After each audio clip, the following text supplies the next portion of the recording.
Hi, I'm Sara Jaksala. I'm a Chinese teacher and a PhD student. In this video, I wanted to discuss a little bit on how I got over my fear of writing.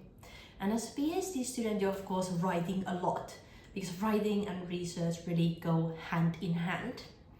I'm doing a PhD with articles, so like article-based thesis, meaning that I have to write and publish the articles and then combine them together into a summary, and after that I can graduate.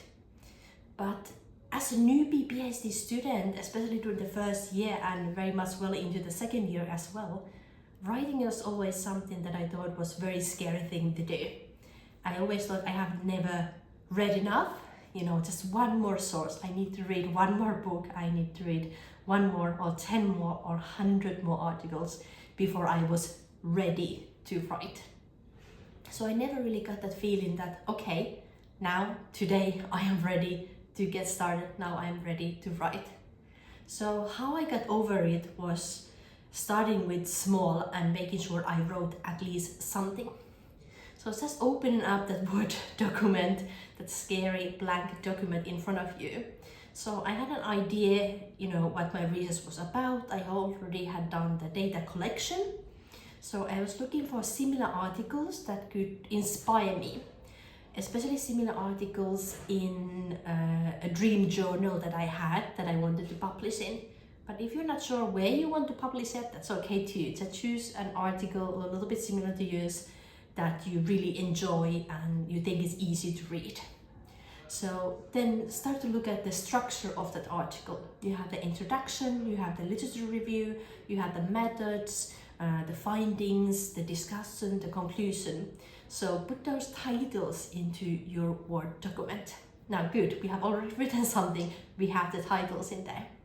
Then under each little title, write down what do you think should go in there.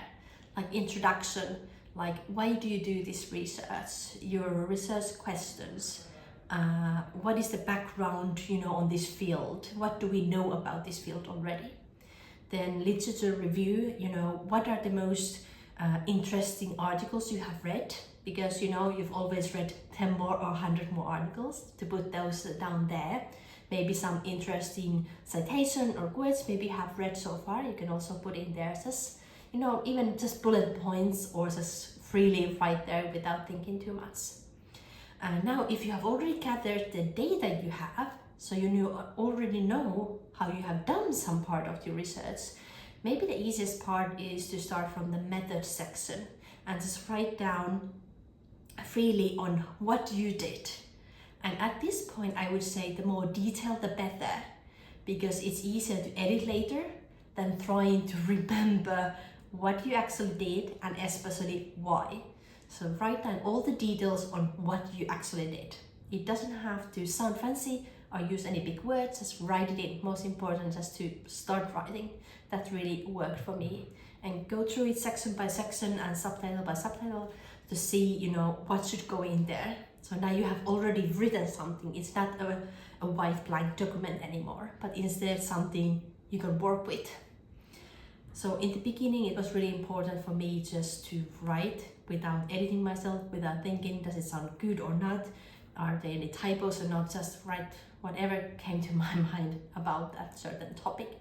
Then later, when you learn more about writing, it's easier to adjust. But most important thing at first is to just get started. A lot of people also, my academic writing coach also recommended use Pomodoro.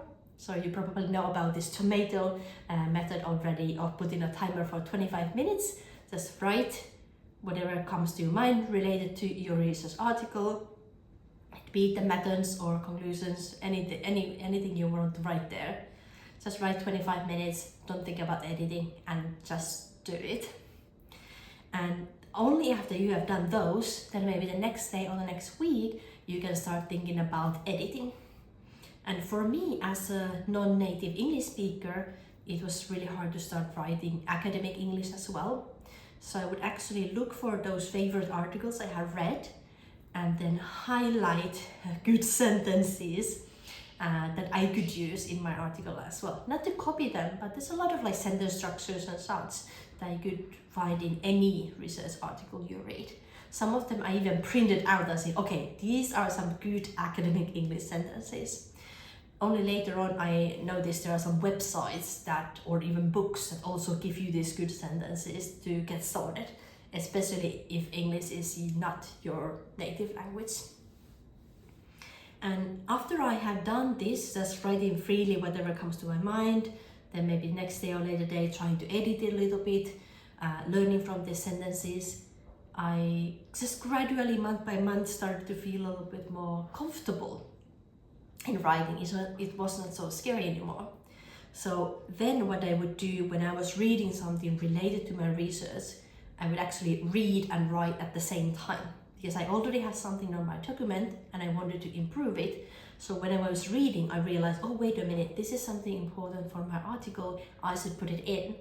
So instead of the first year, I was just reading on my iPad, anything that came to my mind, putting down notes on the iPad, on the articles.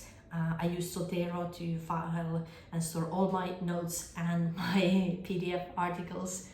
But now I haven't really used iPad for reading anymore because I want to be reading and writing at the same time. So I'm reading, so, oh, this is related to mine, I'm gonna put it in so I remember it.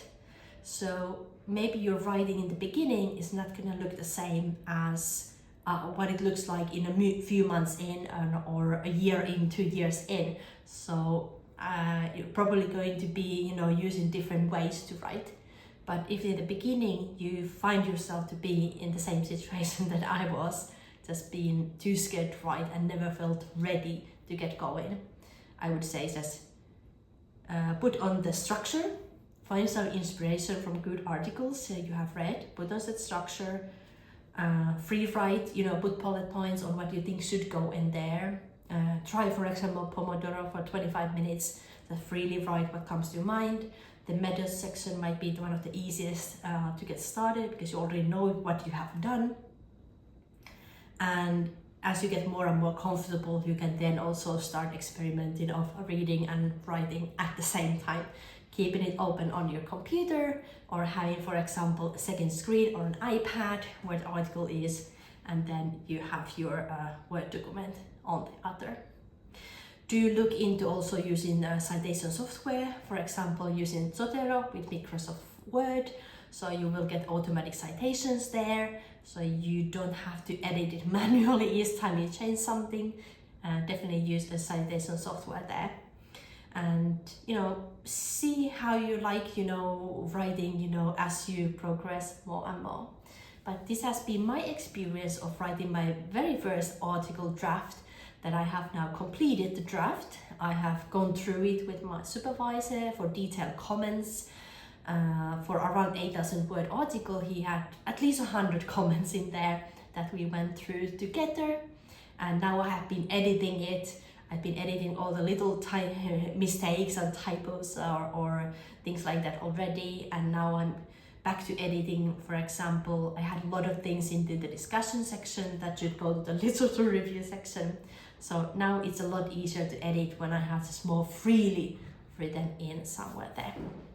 Well, that's my experience of writing the first draft of my very first research article. I hope this can be helpful if you are just a little bit intimidated of starting to write.